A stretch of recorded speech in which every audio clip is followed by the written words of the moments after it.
नमस्कार दोस्तों, मेरे चैनल पर आपका स्वागत है। मैं हूं अक्षय कुमार। चलिए शुरू करते हैं आज का टॉपिक। आज का जो टॉपिक है वो ना सिर्फ एक टॉपिक है, वो बहुत ही ज़्यादा रिलेवेंट है for your purpose of examination for IAS हो गया या यूपीएससी हो गया या कोई भी इस टाइप का एग्जामिनेशन। आजकल एसएससी और रेलवे में भी काफ़ी तगड़े तगड़े क्वेश्चन पूछे जाते हैं, तो आप उसके लिए भी बिल्कुल तैयार रहिए। और आज हम लोग बात करेंगे कार्बन 14 के बारे में, और इसके बारे में जो ये जानकारी हम आपको देंगे वो काफ़ी ज़्यादा रिलेवेंट होगी और आपको होनी भी चाहिए, क्योंकि अगर आप टेक से थोड़ा सा भी अगर नाता रखते हैं तो आपको होनी जरूर चाहिए। एक्चुअल में हुआ क्या है कि देखिए, जो कार्बन 14 है, आपके तो कार्बन 14 क्या है। देखिए, कार्बन के 3 अपरूप होते हैं। 3 अप्रूप का मतलब समझ लीजिए कि बस एक समझ लो उसके भाई होते हैं कार्बन के जैसे, जैसे हमारे किसी चाचा के एक जैसे दिखने वाले लड़के होते हैं ना, बस वैसे ही। तो कार्बन के 3 अप्रूप होते हैं, ठीक है। एक सबसे पहला होता है कार्बन 12, जिसका हम लोग इस्तेमाल करते हैं और जो बहुत ही ज़्यादा मिलता भी है। अगर एक कागज भी अगर आप जलाएंगे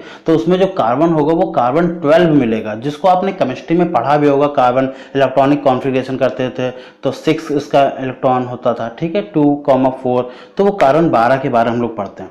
वो दूसरा होता है कार्बन 13 और तीसरा होता है कार्बन 14। तो आज हम लोग कार्बन 14 यानी कार्बन 14 के बारे में थोड़ा सा जानकारी लेंगे।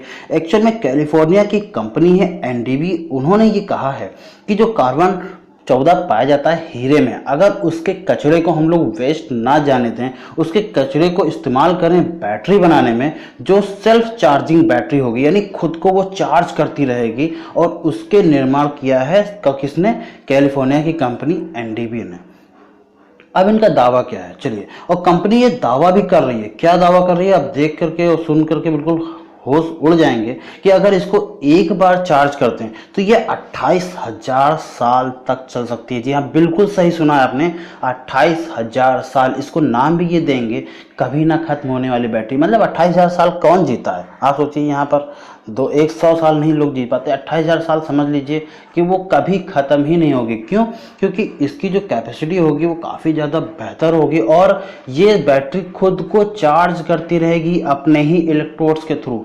बैटरी में आप जानते होंगे, थोड़ा बहुत भी अगर आपने पढ़ा होगा तो केमिस्ट्री में, तो उसमें इलेक्ट्रोलाइट्स मिलाए जाते हैं कार्बन के साथ, जो कि मतलब थोड़ा सा अगर आप किसी सेल वगैरह को फोड़ दें, नया सेल लाएं उसको फोड़े तो उसमें गीला गीला कुछ मिलेगा, तो वो आपको इलेक्ट्रोलाइट्स मिलते हैं। वो इलेक्ट्रोलाइट्स खुद को चार्ज करते रहेंगे कार्बन 14 से अगर बनाया जाए, तो ये अच्छी खबर है। ये आने वाले एआई सिस्टम को आके बहुत ज़्यादा हेल्प करेगी। तो आपने जो आयरन मैन का शूट वगैरह में देखा था कि हाँ, एक रिएक्टर होता है जिसमें कभी ना खत्म होने वाली ऊर्जा होती है, जो टेसरेक्ट होता है, बिल्कुल वैसे ही अब बैटरी बन जाएगी जिसमें कभी भी ऊर्जा खत्म नहीं होगी, वो खुद में खुद चार्ज करती रहेगी। फिलहाल इसके बारे में थोड़ा सा और जानते हैं, पर एक थोड़ी सी दिक्कत की बात है। कार्बन 14 के बारे में पहले पढ़ लेते हैं, कार्बन 14 एक्चुअल में होता क्या है, फिर मैं बताता हूँ दिक्कत क्या है। देखिए, कार्बन 14 जो है, कार्बन का एक समस्थानिक है। समस्थानिक संभारिक दोनों चीजें होती हैं। आइसोट्रोप्स और आइसोबार्स आपने पढ़ा होगा। समस्थानिक क्या होते हैं? जिनका स्थान समान होता है, यानी पीरियोडिक टेबल में जिनमें इलेक्ट्रॉनों की संख्या बिल्कुल बराबर होती है, उनको बोलते हैं समस्थानिक, ठीक है। और संभारिक क्या होते हैं, यानी कि आइसोबार्स क्या होते हैं? वो जिनमें परमाणु भार यानी एटॉमिक वेट जो होता है वो ज़्यादा बराबर होता है, वो बराबर होता है, और एटॉमिक नंबर अलग अलग होते हैं। फिलहाल हम यहाँ केमिस्ट्री नहीं बता रहे हैं, यहाँ पर हम लोग बात करेंगे कार्बन 14 जो होता है वो कार्बन का एक समस्थानिक है, ठीक है, एक पार्ट है। अब ये समझ लीजिए, कार्बन के समस्थानिक जो 3 रूप में पाए जाते हैं। पहला होता है कार्बन 12, दूसरा होता है कार्बन 13, और तीसरा होता है जो सबसे ज़्यादा दुर्लभ है, कार्बन 14। अब मैं ये क्यों कह रहा हूँ दुर्लभ है? क्योंकि भैया कार्बन जो 12 होता है वो पृथ्वी पर 99% पाया जाता है, सबसे ज़्यादा पाया जाता है कार्बन 12। उसके बाद 1% से भी कम मात्रा में कार्बन 13 पाया जाता है, और बहुत ही ज़्यादा रेयर केस में कार्बन 14 पाया जाता है, ठीक है। अब देखो, इसमें हम बताते हैं कि इसमें कौन कौन से हैं। कार्बन 12, इसमें 6 प्रोटॉन 6 न्यूट्रॉन्स होते हैं। ये निकालते कैसे हैं? एक फॉर्मूला होता है, मैं बता देता हूँ। एटॉमिक वेट बराबर होता है प्रोटॉन्स प्लस न्यूट्रॉन्स, और प्रोटॉनों की संख्या इलेक्ट्रॉनों की संख्या की क्या होती है? बराबर होती है। यानी नंबर ऑफ, अगर आप यहाँ पर कभी पढ़ा होगा 6 से 12, तो यहाँ पर इलेक्ट्रॉनों की संख्या और प्रोटॉनों की संख्या दोनों बराबर होती हैं, ठीक है। तो यहाँ पर यही चीज़ कह रहा है कि इसमें 12 होते हैं तो 6 प्रोटॉन्स 6 न्यूट्रॉन्स होते हैं। कार्बन 13 की बात करें, 6 प्रोटॉन 7 न्यूट्रॉन्स होते हैं। कार्बन 14 की बात करें तो 6 प्रोटॉन और इसमें 8 न्यूट्रॉन्स होते हैं। ठीक है, इतनी जानकारी थोड़ी सी केमिस्ट्री लेवल की है तो जानकारी होनी चाहिए। अब देखिए यहाँ पर लिखा भी है पृथ्वी पर कार्बन 12 जो होता है वो 99% पाया जाता है। जैसे कि मैंने आपको बताया, आप कुछ भी जला दीजिए वो निकलेगा, जो वो कार्बन निकलेगा। आप कोई कपड़ा जला दीजिए, कोई कागज जला दीजिए, कोई लकड़ी जलाएंगे तो उसमें जो कालिक निकलेगी वो कार्बन 12 होगी ना। और कार्बन 13 जो होता है वो काफी ज्यादा रेयर केस में पाया जाता है, 1% से भी कम मात्रा में पाया जाता है। और कार्बन 14 जो होता है वो एक स्थिर कार्बन है और ये रेडियो एक्टिव कार्बन है। रेडियो एक्टिव कार्बन क्या होते हैं, जिसमें अल्फा बीटा गामा किरणें निकलती रहती हैं।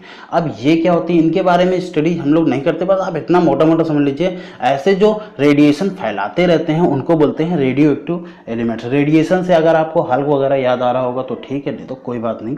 ठीक है, ओके। तो अब यहाँ पर देख लेते हैं कार्बन 14 जो काफी ज्यादा दुर्लभ है और प्रत्येक ट्रिलियन, यहाँ पर आंकड़ा देखिए, प्रत्येक ट्रिलियन कार्बन में एक केवल कार्बन 14 पाया जाता है। यानी 1 ट्रिलियन अगर हम लोग लेंगे कार्बन तो उसमें एक ऐसा कार्बन मिलेगा जो कि कार्बन 14 होगा। अब इसका यूजेस देख लेते हैं। बैटरी बना तो लेंगे पर क्या मोबाइल वगैरह में यूज कर पाएंगे कि नहीं। देखिए आज से आने वाले 20 सालों में एआई सिस्टम इतना ज़्यादा एडवांस हो जाएगा और हमें लगता है कि काफ़ी ज़्यादा चीज़ें बदल जाएंगी और आपके स्मार्टफोन काफ़ी ज़्यादा बदल जाएंगे, क्योंकि हर 2 महीने में बदल ही रहे हैं। तो अब देखिए इसके यूजेस में देखते हैं कि बैटरीज वगैरह में क्या परिवर्तन आएगा। चलिए बात कर लेते हैं इसके यूजेस की। तो इसका यूजेस कहाँ कहाँ कर सकते हैं, इसका उपयोग कहाँ कहाँ किया जा सकता है। तो यह एक अंतरिक्ष इलेक्ट्रॉनिक्स के इस्तेमाल में भी किया जा सकता है। तो जी हाँ, जितने भी उपकरण जो होंगे अंतरिक्ष में भेजने वाले तो उसके लिए इस्तेमाल किया जा सकता है। हालांकि मेरा दावा ये है कि जहाँ तक ऐसे रॉकेट्स जो या ऐसे अंतरिक्ष यान जो मंगल ग्रह पर जाते हैं, जो मून पर जाते हैं, तो उनके लिए काफ़ी ज़्यादा कारगर साबित हो सकती है ये बैटरी, क्योंकि वो एनर्जी कभी भी लॉस्ट करेगा ही नहीं। ठीक है, तो उसके लिए इस्तेमाल किया जा सकता है। इसका प्रयोग बिजली घरों में किया जा सकता है। उससे उत्पन्न बिजली ग्रिड में, मतलब इससे जितनी भी अतिरिक्त बिजली उत्पन्न होगी वो ग्रिड में भेजी जा सकती है। हालांकि इसका इस्तेमाल अभी इतनी जल्दी तो बिजली घरों में तो नहीं देखने को मिलेगा, क्योंकि इससे बहुत बड़ी बड़ी बैटरियां बनेंगी और कार्बन 14 इतना रेयर है कि इतनी बड़ी बड़ी बैटरी बना पाना उसके लिए शायद थोड़ी सी मुश्किल हो जाए। हाँ, मोबाइल फ़ोन्स के लिए इसका इस्तेमाल काफ़ी ज़्यादा हो सकता है, क्योंकि उससे काफ़ी ज़्यादा प्रॉफिट भी हो जाएगा और इस बैटरी काफ़ी छोटी भी होती है मोबाइल की। और देखते हैं इसका इस्तेमाल रॉकेट की बैटरी में भी किया जा सकता है। तो जैसा कि मैंने बताया, जी हाँ, बिल्कुल हो भी सकता है। और इसका प्रयोग वाहन तो चलो ठीक है, वो बात की बात है, देखेंगे आगे भविष्य में हो सकता है 100 साल बाद देखें, पर 50 साल में या 20 साल 10 साल में जब भी ये बैटरी बन के तैयार हो जाएगी, मोबाइल फ़ोन्स में इसका देखने का इस्तेमाल बहुत जल्दी मिलेगा। और मुझे लगता है सबसे पहले अगर मिलेगा तो लोगों को मोबाइल फ़ोन में ही देखने को मिलेगा, लैपटॉप्स, टैबलेट्स और यहाँ पर ड्रोन्स होना चाहिए। ठीक है, तो ड्रोन्स लिख लीजिएगा। आज जैसे सेंसर वाली चीज़ों पर इसका इस्तेमाल किया जा सकता है।